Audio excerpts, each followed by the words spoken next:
Hi, this is Mr. Mack.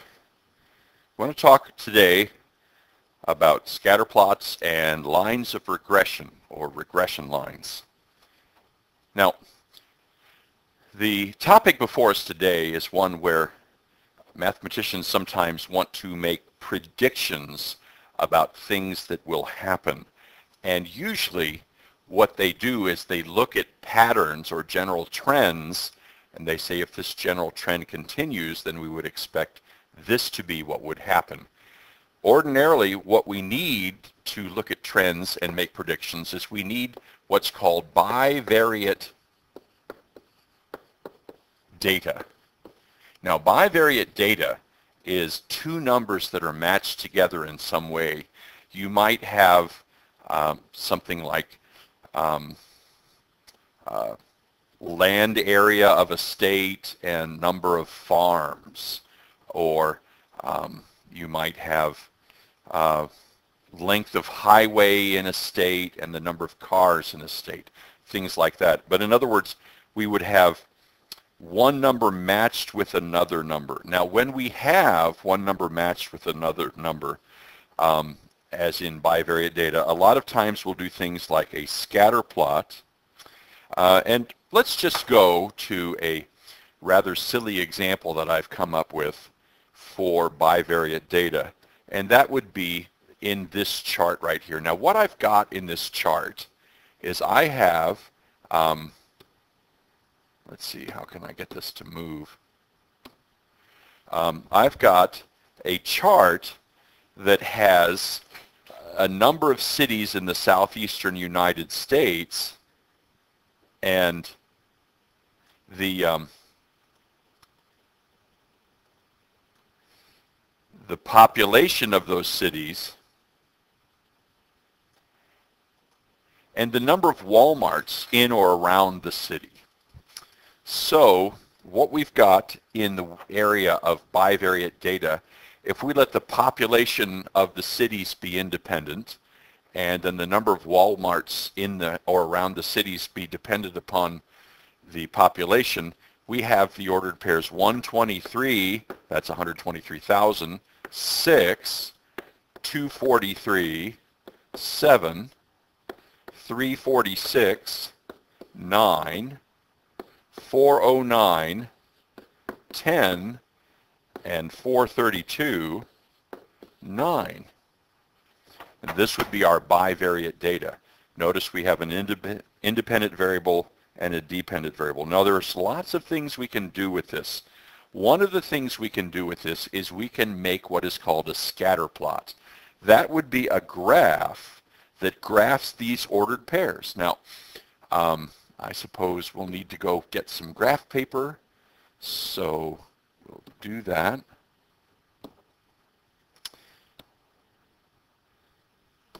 And we'll use the large grid here.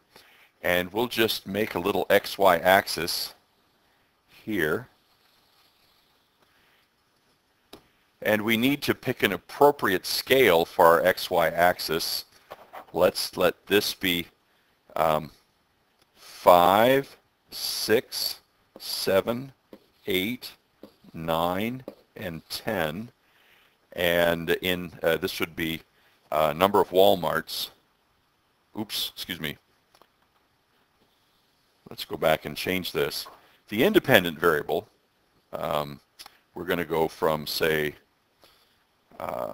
0 to 100, 200, 300, 400. Okay, we'll make this 100,000, 200,000, 300,000, 400,000, and this would be 450,000. All of the data will fit in there. And then we have, we'll make this 6, 7, 8, 9, 10. And that will be the number of Walmarts. Now, we have 123, which would be right about here, 6. So we would go up and we would put a point here. We'd have 243, which would be between 200 and 300, 7. So that point would be about there. 346, 9, would be about there. 409.10 would be about there. And 432.9 would be about there. So this would be a scatter plot of our silly example here, scatter plot of the data. Now, one of the things that we ask about this data, is there a correlation between the population of an area and the number of Walmarts, or the correlation of between the X's and the Y's, whatever you have. But in this case, the question would be, is there correlation between the X's and Y's in this particular data set? And there does seem to be a correlation. Notice, if you look at the points, as the population of the area increases, it looks like also the number of Walmarts increases generally. It's a little strange that Miami or Atlanta has less Walmarts than Miami, even though Atlanta's population is larger. But generally, there does seem to be a trend that as the population goes up, the number of Walmarts goes up. And we might even expect that. Now, when the data lines up in a scatter plot in a straight line, we say it's a very strong correlation. We say the correlation coefficient is 1. Well, okay, we say it's 1 if it's going up, if the line is going up to the right. If the line is going down to the right, then we say it's -1. We also attach a sign to the correlation coefficient. The sign deals with whether the correlation is a positive or -1. Anytime the line is going up to the right, we say the correlation is positive. Anytime the line is going down to the right, we say the correlation is negative. So in the quizzes and the tests, if I ever show you a correlation and ask you to give me 2 words that describe the correlation, one of the things I would want you to tell me was whether or not the correlation was positive or negative. In other words, is the line going up to the right, correlation positive, or is the line going down to the right, correlation negative? Now, if the data lines up pretty much as this is done in a straight line, we say there's a strong correlation. Now, if the data is more scattered, let's just make a quick picture. If we have the data more scattered, more around, maybe something like this, notice that this doesn't really look like a line, but there does seem to be a general tendency to go up to the right. We would say this is a weak positive correlation.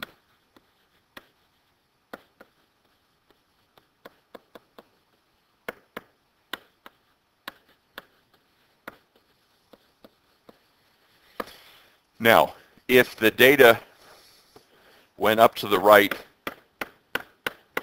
like this, we would say this is a strong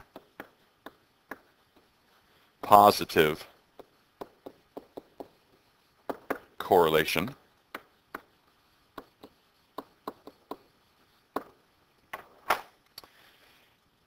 If the data seemed to go down to the right, but it was pretty spread around, maybe something that looks like this, we would say this is a weak negative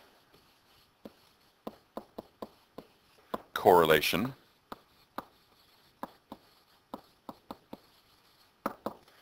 And if the data went down to the right and was pretty well lined up, I'm not going to make this one perfect, but something like this, we would say this is a strong negative correlation.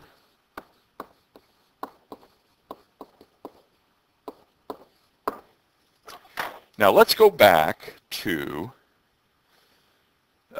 this page where we have a weak positive correlation. There was one more I really did want to mention. We also might have bivariate data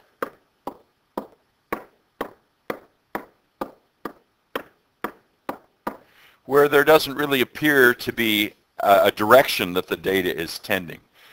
Here, we would say there is really no correlation. we can't tell when X goes up whether Y is going to be going up or not. So there would be no correlation in this particular case, or the correlation coefficient would be 0. Now let's go back to this first one.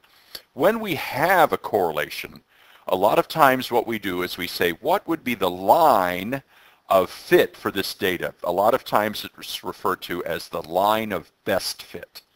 And notice I've drawn a line in this first group here that is to some extent the tendency of the data. Now what we do is we find this line of best fit, and oftentimes it's called the regression line.